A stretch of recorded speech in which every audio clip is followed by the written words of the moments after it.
नमस्कार, अपना उत्तराखंड देख रहे हैं आप। आपके साथ मैं हूं लावनी विनीत। आइए बुलेटिन की शुरुआत और सबसे पहले इस वक्त की बड़ी और अहम खबर आपके लिए लेकर आ रहे हैं। ब्रेकिंग न्यूज उत्तराखंड से आ रही है, जहां धामी कैबिनेट में फेरबदल की चर्चाएं फिर से तेज हो गई हैं। सीएम धामी के दिल्ली दौरे के चलते ये अटकलें और ज्यादा तेज हुई। कई चेहरों को लेकर मंथन शुरू हो गया है। कई चेहरों को इसमें जगह मिल सकती है। बीजेपी प्रदेश अध्यक्ष महेंद्र भट्ट का ये बयान है, जिसमें कहा गया है कि किसे रखना है या हटाना है ये नेतृत्व का विषय है। मौजूदा हालात की रिपोर्ट नेतृत्व को भेज दी गई है। तो महत्वपूर्ण ये खबर है, धामी कैबिनेट में फेरबदल की चर्चाएं तेज हो गई हैं। दिल्ली दौरे पर मुख्यमंत्री पुष्कर सिंह धामी हैं और ऐसे में ये अटकलें और ज्यादा तेज हुई हैं। चेहरों को लेकर मंथन चिंतन चल रहा है। कई नए चेहरों को जगह मिल सकती है, ये कहना है बीजेपी प्रदेश अध्यक्ष महेंद्र भट्ट का। लेकिन इन सबके बीच सवाल बड़ा है कि आखिर ये जो कैबिनेट विस्तार होगा, इस विस्तार में वो कौन से नए चेहरे होंगे जिन्हें जिम्मेदारियां मिल सकती हैं, या वो कौन से चेहरे होंगे जिन्हें बदला जा सकता है। देखिए, मंत्रिमंडल विस्तार बहुत जल्दी होगा, क्योंकि मुख्य रूप से मुख्यमंत्री जी को इस काम को निर्णय लेना है। वो संबंधित अधिकारियों से, हमारे केंद्रीय अधिकारियों से बातचीत कर रहे हैं और अब कोई संशय नहीं कि मंत्रिमंडल विस्तार। और आइए ज्यादा जानकारी लेते हैं, सीधे लिए चलते हैं आपको ब्यूरो चीफ कृष्णा कुमार के पास। कृष्णा, खास तौर पर नए चेहरे क्या शामिल हो सकते हैं ये कैबिनेट विस्तार, और वो भी प्रधानमंत्री के उत्तरकाशी दौरे के तुरंत बाद? अगर ऐसी परिस्थिति बनती है तो ये परिस्थिति कहती क्या है? बिल्कुल, आपने देखिए लंबे समय से धामी की कैबिनेट में दो पद जो है वह पहले से ही खाली चल रहे थे धामी कैबिनेट के लिए, जिनपे काफी समय से एक तरीके चर्चाएं चल रही थी कि जल्दी कैबिनेट में विस्तार हो सकता है, कुछ नए चेहरों को जगह भी मिल सकती है, तो कुछ चेहरे जो हैं वो बदल सकते हैं, क्योंकि लगातार इसके कल प्रधानमंत्री नरेंद्र मोदी का उत्तरकाशी, उन्होंने तमाम एक तरीके से बड़े नेताओं से और केंद्रीय मंत्रियों से मुलाकात का दौर जो है वो उनका लगातार जारी है। हालांकि अभी तक कोई पुख्ता जानकारी नहीं आ पाई है कि मुख्यमंत्री ने आज किस किस से मुलाकात करी और क्या क्या बातचीत हुई है, किन मुद्दों पर बातचीत हुई है। उम्मीद जताई जा रही है कि आज शाम तक मुख्यमंत्री पुष्कर सिंह धामी जो है वह दिल्ली में पूरी बातचीत करके जो है वापस आ जाएंगे। नए नामों की जो लिस्ट गई है उस पर भी उनका जो है मंथन तमाम केंद्रीय नेतृत्व के नेताओं से होना है, जिसके बाद वे वापस लौटेंगे। उसके बाद ये कुछ स्पष्ट हो पाएगा कि वो कौन से चेहरे हैं जो नए शामिल होंगे, जो उम्मीद जताई जा रही है, जो सूत्रों से जानकारी मिल रही है। जी, नामों पर ही मैं आने वाली थी कि वो कौन से नाम हैं जो रेस में शामिल हैं।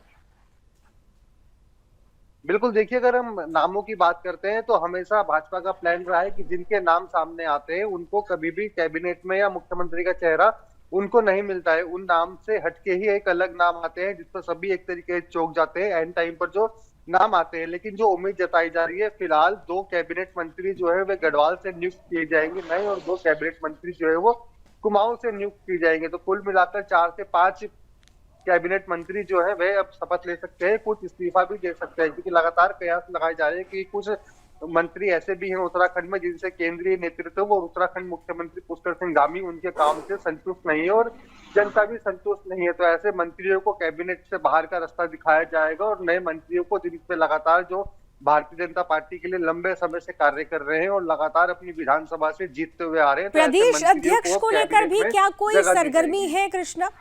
क्योंकि ये सुगबुगाहट भी तेज हो रही है कि प्रदेश अध्यक्ष का नाम भी शायद बदला जा सकता है, ऐसी भी कोई क्या संभावना है?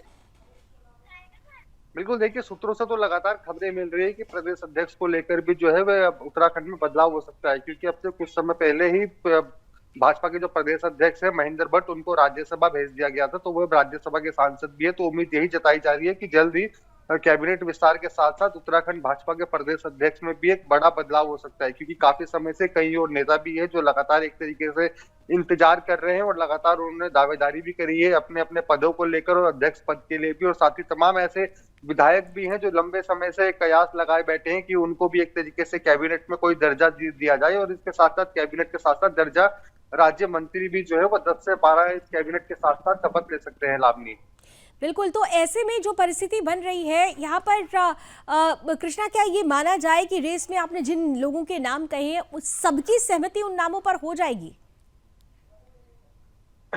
बिल्कुल, देखिए नाम की अगर हम बात करें तो नाम अभी कोई फाइनल नहीं है। 2 मैंने गढ़वाल से कहे हैं कि 2 विधायकों को जो है वो गढ़वाल से कैबिनेट में जगह दी जा सकती है, और 2 विधायकों की अगर हम बात करते हैं तो वो कुमाऊं से भी जो है वो दिए जा सकते हैं। क्योंकि अगर हम अभी गढ़वाल की बात करते हैं तो गढ़वाल में जिला हरिद्वार एक आता है, वहां से तो अभी कोई भी एक तरीके से कैबिनेट मंत्री नहीं है। वहां 10 विधानसभा सीटों में से, जहां बीजेपी की एक तरीके से 6 विधानसभा सीटें हैं, तो ऐसे में भी एक तरीके से भारतीय जनता पार्टी और उत्तराखंड की सरकार जो है वो हरिद्वार जिले से भी एक कैबिनेट मंत्री जो है वो बना सकती है। इसके साथ ही उत्तरकाशी जिले की बात करें, चाहे चमोली की बात करें, तो पहाड़ी जिलों को भी एक तरीके से अपना पूरा टीम मैनेजमेंट करते हुए, और उत्तराखंड में कोई पहाड़ और प्लेन को लेकर मतभेद ना हो, तो पहाड़ और प्लेन को एक तरीके से बराबर ही एकदम मैनेजमेंट करने के लिए जो है वो उत्तराखंड सरकार और भारतीय जनता पार्टी ऐसा कार्य करेगी। बिल्कुल, एक बैलेंस्ड कैबिनेट हो, इसे लेकर ही मंथन चिंतन चल रहा है। बहुत बहुत धन्यवाद कृष्णा हमारे साथ जुड़ने के लिए। खबर पर नजर बनाकर रखिएगा। नामों का जिक्र अभी नहीं हो रहा है, लेकिन इतना जरूर है कि कैबिनेट विस्तार होगा, और जो कैबिनेट विस्तार होगा उसमें कुमायूं और गढ़वाल दोनों ही हिस्सों से चेहरे होंगे, और इन चेहरों को लेकर जो परिस्थिति बन रही है वो ये बताती है कि बराबर बैलेंस्ड हो कैबिनेट, इसका खासा ध्यान रखा जाएगा। आइए आगे बढ़ते हैं। उत्तराखंड कांग्रेस पार्टी को अगर बात का बतंगड़ बनाने वाली पार्टी या बिना मुद्दे वाली पार्टी और बिना मुद्दे वाले विवाद उठाने वाली पार्टी कहा जाए तो शायद ये गलत नहीं होगा। ऐसा इसलिए कहा जा रहा है क्योंकि कांग्रेस को बिना तथ्य जाने बिना, किसी काम के फायदे को जाने बिना हर चीज का विरोध करना होता है, यानी विरोध के लिए सिर्फ विरोध करना होता है।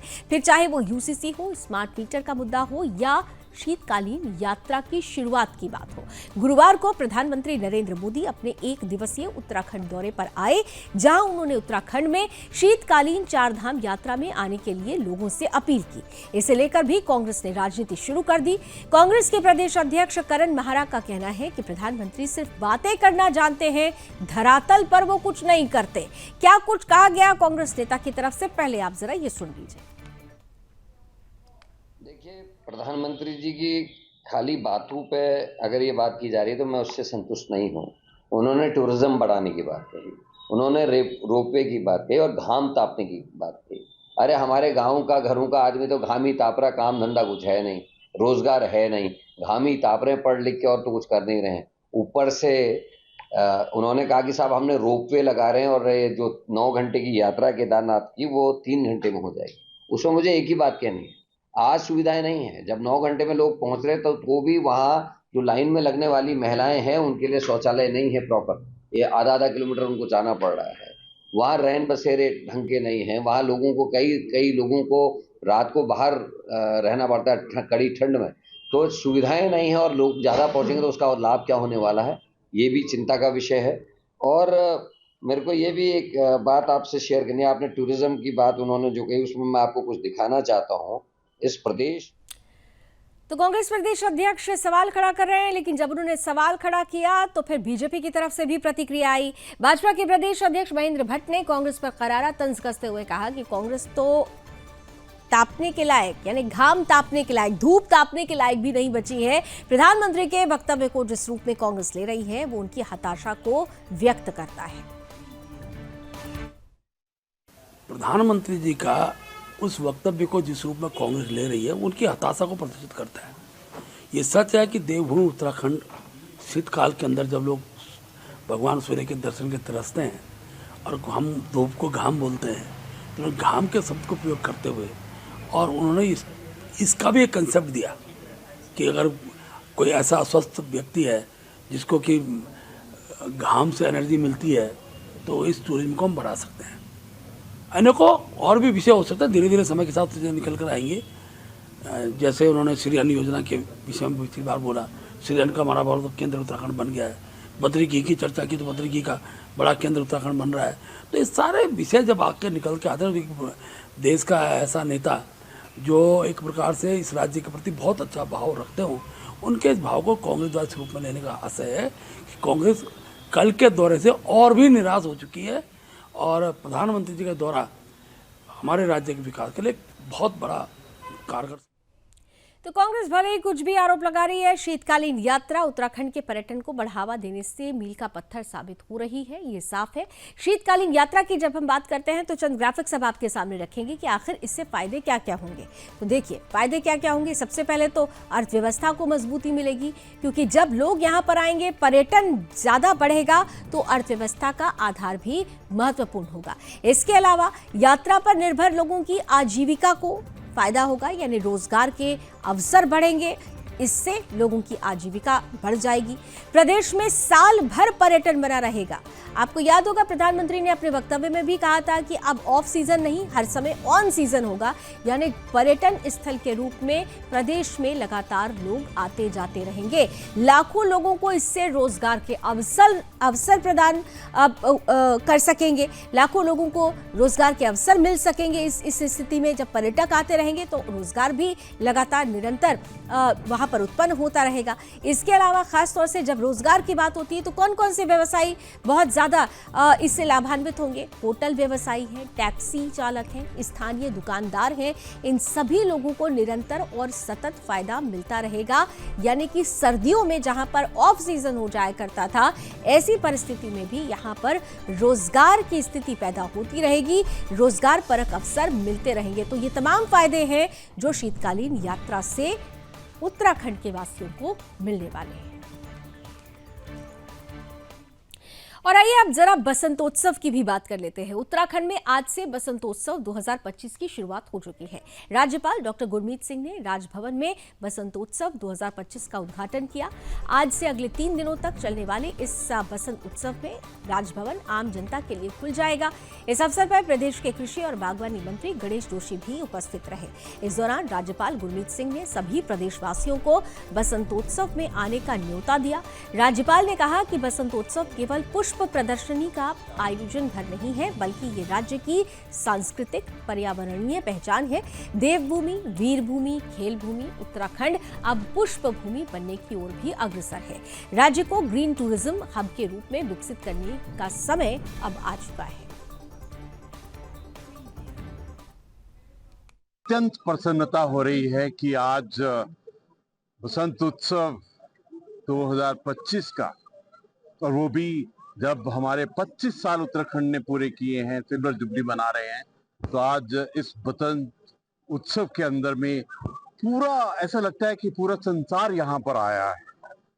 ये जो प्रभु ने हमको आशीर्वाद दिया है प्राकृतिक सुंदरता का और एक सांस्कृतिक विरासत का, ये सचमुच अपने आप से बिल्कुल अलग है, अद्वितीय है।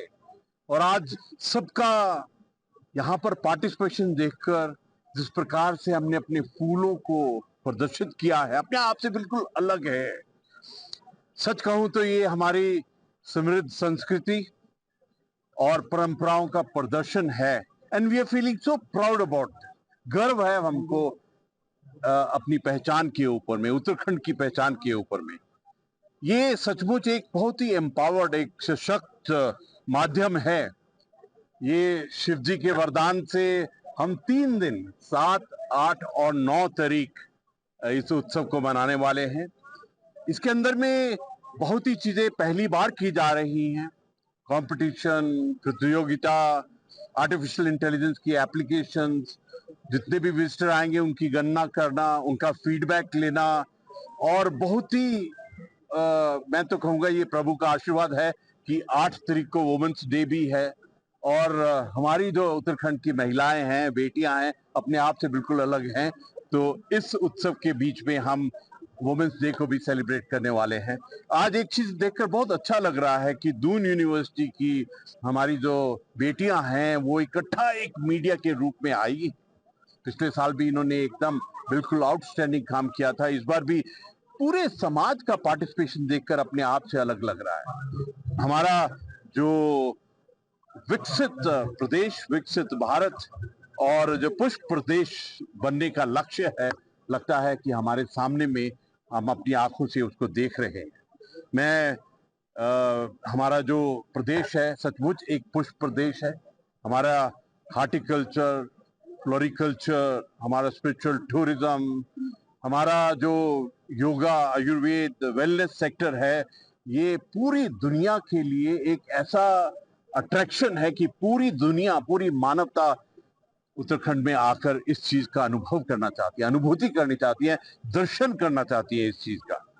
यहाँ पर इस उत्सव के अंदर में सेल्फ हेल्प ग्रुप्स ने बहुत सुंदर स्टॉल्स लगाई हैं। इस बार रिकॉर्ड नंबर ऑफ स्टॉल्स लगाई हैं और सचमुच देखकर लगता है कि हमारे फार्मर्स, हमारी देखिए ये माननीय राज्यपाल जी के निर्देश थे कि इसको जो अरोमा का एक हमारा ये काम चल रहा है उत्तराखंड में, इसको नए क्रांति के रूप में बड़े स्केल पे स्टार्ट किया जाए। तो वो आगे का जो प्रपोज हमारा प्लानिंग है कि हम आगे करना क्या चाहते हैं, उसी को एक डिस्प्ले किया हुआ है। तो इसमें हमारी लगभग 7 अरोमा वैली हम डेवलप कर रहे हैं, ये आप लोग देख रहे हैं इसमें। तो इसमें मेन सिनामन है चंपावत नैनीताल में, लेमन ग्रास है हरिद्वार पौड़ी में और देहरादून में, गुलाब वगैरह चमोली और ये अल्मोड़ा में है और मिंट उधम सिंह नगर में है। तो ये लगभग 4-5 हज़ार हेक्टेयर की वैली होंगी। तो इससे क्या होगा कि बड़े एरिया में एक फार्मर्स खेती करेंगे एक जगह और उससे फिर इंडस्ट्रियलाइजेशन आसानी हो जाती है, मार्केटिंग में आसानी हो जाती है। और ये प्रोडक्ट हमारे कहाँ यूज़ होते हैं जनरली, हम पब्लिक को इसकी जानकारी उपलब्ध कराने का भी हम इसमें एक डेमोन्स्ट्रेशन कर रहे हैं कि लेमन ग्रास किस किस प्रोडक्ट में यूज़ होता है, तैमूर कहाँ यूज़ होता है, गुलाब कहाँ यूज़ होता है। वही प्रदर्शन आज हमने यहाँ पे किया है। हिंदी सिनेमा में अपने अभिनव का लोहा मनवाने वाले प्रसिद्ध अभिनेता अनुपम खेर अपना 70वां जन्मदिन हरिद्वार आश्रम में सनातन पद्धति से मनाने के लिए पहुंचे। इस दौरान उन्होंने भगवान शिव का रुद्राभिषेक किया, पूजा अर्चना की। इस अवसर पर अभिनेता ने उत्तराखंड सीएम पुष्कर सिंह धामी की सराहना करते हुए कहा कि राज्य सरकार फिल्म उद्योग को बढ़ावा देने के लिए निरंतर प्रयासरत है। उनकी आने वाली फिल्म उत्तराखंड में शूट की गई है और इसमें राज्य सरकार का पूरा सहयोग भी मिला है। उत्तराखंड के प्राकृतिक नजारे हर वक्त कैमरे में कैद करने लायक हैं।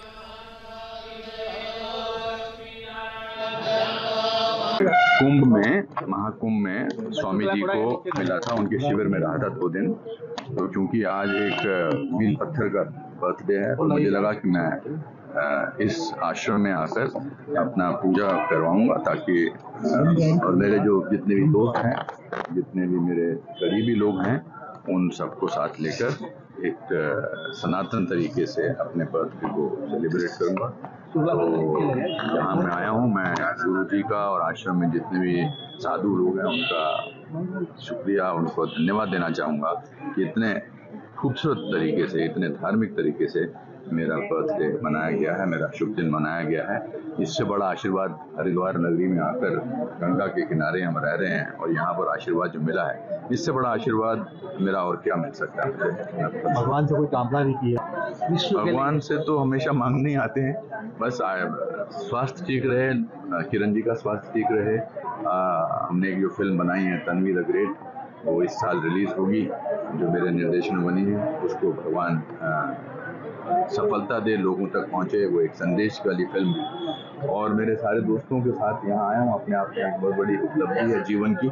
और बाकी तो भगवान से मन की शांति सब कुछ मिलता है, देश की प्रगति हो, ये सब चीज़ों के लिए द ग्रेट फिल्म बनाई है, वो उत्तराखंड में बनाई है और सरकार के साथ मिलकर बनाई है। सरकार की सब्सिडी मिली है, हमें सरकार का धामी जी का बहुत बड़ा साथ मिला। हमने लैंसडाउन में 55 दिन शूटिंग की है, यहाँ के एक्टर्स को भी लिया है, वो पिक्चर कंप्लीट हो गई है। और बहुत हमें उत्तराखंड के जो फिल्म विभाग ने, हमारी मुख्यमंत्री जी ने बहुत हेल्प की है। और उत्तराखंड में तो इतनी सारी जगहें हैं, इतना प्राकृतिक जगहें हैं, खूबसूरत। आदरणीय अनुपम खेर जी का 70वां जन्मदिन है। आदरणीय अनुपम खेर जी का आज 70वां जन्मदिन है। अनुपम खेर जी भारतीय सनातन संस्कृति, संस्कार, विचारों के पोषक हैं। आज पूरे विश्व में भारत की सनातन संस्कृति के लिए अद्भुत स्वीकृति पैदा हुई है। योग, आयुर्वेद के द्वारा, भारतीय आध्यात्मिक विचारों के द्वारा। आज उनके 70वें जन्मदिन पर मैं उन्हें हार्दिक शुभकामनाएं प्रदान करता हूं। वे माँ भारती की ऐसी सेवा करते रहें और वह चूँकि पूरे संसार में भारत की संस्कृति के एक प्रकार से एम्बेसडर भी हैं। और इधर उत्तरकाशी की बात कर लेंगे, जहां पर 8 मार्च को लोक अदालत का आयोजन किया जाएगा। इस लोक अदालत में कई प्रकार के वादों का निपटारा आपसी सहमति से किया जाएगा। जिन मामलों को आपसी सुलह समझौते के जरिए निपटाया जा सकता है, उन्हें प्राथमिकता दी जाएगी। लोक अदालत में नागरिक, पारिवारिक, श्रम विवाद, भूमि संबंधी मामले, मोटर वाहन दुर्घटना से जुड़े दावे, बैंक रिकवरी, बिजली पानी के बिल संबंधी विवाद और अन्य राजस्व मामले सुने जाएंगे। इस अवसर पर न्यायिक अधिकारियों, अधिवक्ताओं और पक्षकारों की उपस्थिति रहेगी। अगर कोई व्यक्ति अपने मामले का निपटारा लोक अदालत के माध्यम से करवाना चाहता है तो वो संबंधित अदालत या जिला विधिक सेवा प्राधिकरण से संपर्क कर सकता है। राष्ट्रीय विधिक सेवा प्राधिकरण नई दिल्ली के निर्देशानुसार एवं उत्तराखंड राज्य विधिक सेवा प्राधिकरण नैनीताल के तत्वाधान में 8 मार्च 2025 में द्वितीय शनिवार को राष्ट्रीय लोक अदालत का आयोजन किया जा रहा है।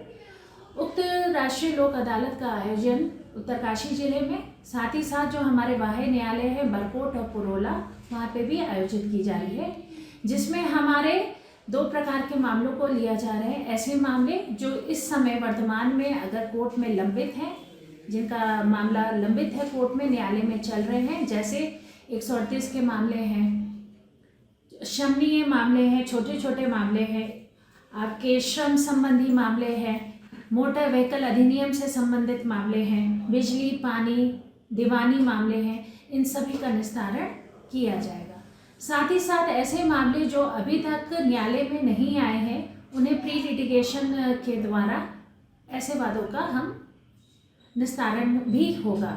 इसमें आपके बैंक संबंधी मामले आ जाएंगे, सूक्ष्म ऋण के भी मामले होंगे, बिजली के भी मामले हो सकते हैं, चेक बाउंस, श्रम विभाग, तो ये सभी मामले प्री लिटिगेशन के माध्यम से निस्तारित किए जाएंगे, जो कि पक्षकारों के सुलह समझौता के आधार पे हो जाएंगे। ये जो राष्ट्रीय लोक अदालत का आयोजन हो रहा है, ये दिनांक 8/3/25 को समय 10 बजे से शुरू हो जाएंगे और इसमें पक्षकारों के द्वारा छोटे छोटे मामले वे निस्तारित कर सकते हैं।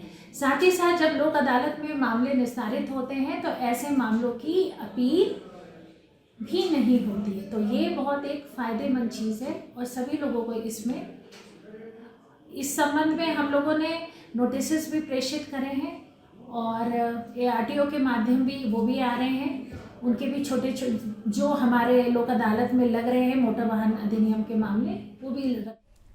और इधर अंतर्राष्ट्रीय महिला दिवस के अवसर पर उत्तराखंड सरकार की महिलाओं को बड़ी सौगात देने की तैयारी है। अंतर्राष्ट्रीय महिला दिवस पर सरकार के पायलट प्रोजेक्ट सारथी के तहत 14 महिला ड्राइवर्स को देहरादून की सड़कों पर उतारा जाएगा, जो 1 सप्ताह तक शहर की महिलाओं को मुफ्त सफर करवाएंगी। फिलहाल महिला ड्राइवर्स को परिवहन विभाग की ओर से ड्राइविंग का प्रशिक्षण दिया जा रहा है। उसके बाद लाइसेंस के साथ रोजगार का अवसर भी दिया जाएगा।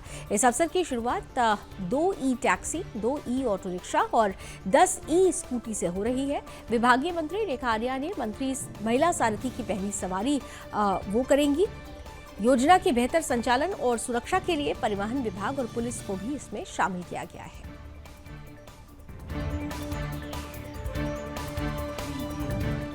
इधर बात सोनप्रयाग की कर लेते हैं। उत्तराखंड को सोनप्रयाग केदारनाथ रोपवे के साथ गोविंद घाट हेमकुंड साहिब कॉरिडोर की सौगात मिल चुकी है। अब देवभूमि की होली के पहले एक और देवभूमि को होली से पहले एक और खुशखबरी मिल रही है। देहरादून में अमृत उद्यान जैसा विशालकाय पार्क बनने जा रहा है। इसमें विश्व स्तरीय सुविधाएं दी जाएगी। राष्ट्रपति द्रौपदी मुर्मू इसका शिलान्यास करेंगी। इस उद्यान का नाम रखने और यहाँ आम जनता के लिए प्रकृति के अनुकूल सुविधाएं विकसित करने के उद्देश्य से राष्ट्रपति कार्यालय की ओर से सुझाव भी मांगे गए हैं। देहरादून में राजपुर रोड स्थित राष्ट्रपति आशियाना परिसर में ये वर्ल्ड क्लास पार्क बनेगा। कहा यह जा रहा है कि राष्ट्रपति द्रौपदी मुर्मू 20 जून को इसकी आधारशिला रखेंगी। आशियाना परिसर की 132 एकड़ भूमि में यह विशाल पार्क बनेगा। राष्ट्रपति के अतिरिक्त सचिव डॉक्टर राकेश गुप्ता की अध्यक्षता में उत्तराखंड के सीनियर अफसरों के साथ गुरुवार को उच्च स्तरीय बैठक हुई। इस पार्क की DPR बन रही है। यह पार्क 2026 तक बनकर तैयार हो जाएगा। गुप्ता के अनुसार यह पार्क बच्चों, बुजुर्गों के साथ महिलाओं के लिए भी वर्ल्ड क्लास लेवल का होगा। हरियाली, स्वास्थ्यवर्धक संसाधनों के साथ साथ सांस्कृतिक केंद्र के तौर पर भी यह उत्तराखंड की जनता को काफी फायदा पहुंचाएगा।